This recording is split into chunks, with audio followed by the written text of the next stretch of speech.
Я кажи... На кой? Димка? Я кажи Димка. Ма към камерата? Димка. Как се казва на Димка мъже? Кой дете му мотор? Как? Пацо? Пато. Валете. Пашка. Воте. Летане. А момченцето на Димка и Пацо как се казва? Янчо? И той какво прави, мамо? А? Слуша ли Янчо? Ма виж към камерата. Обърни се към камерата. Я кажи здрасти, Диме. Здрасти, Дима. Много поздрави на Янчо. Той спи ли? Я питай, спи ли? Не спи?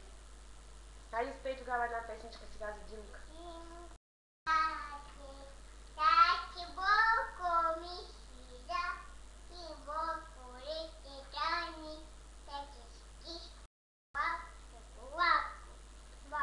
Ма гледай към камерата.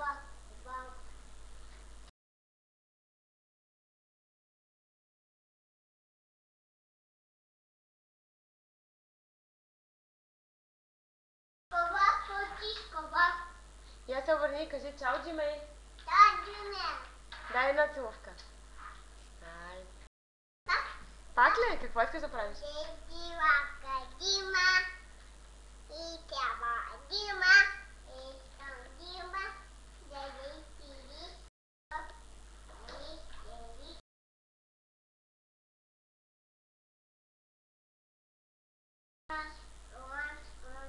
Ай, ма махни за чао, защото спираме.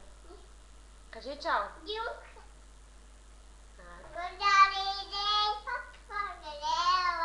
После пак.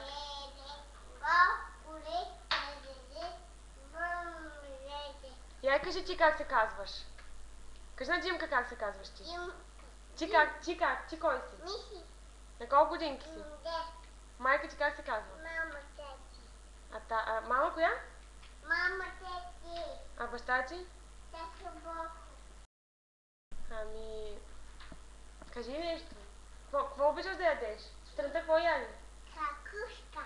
Закуска? Пак закуска, да, мамо, че се гладен, отиваме.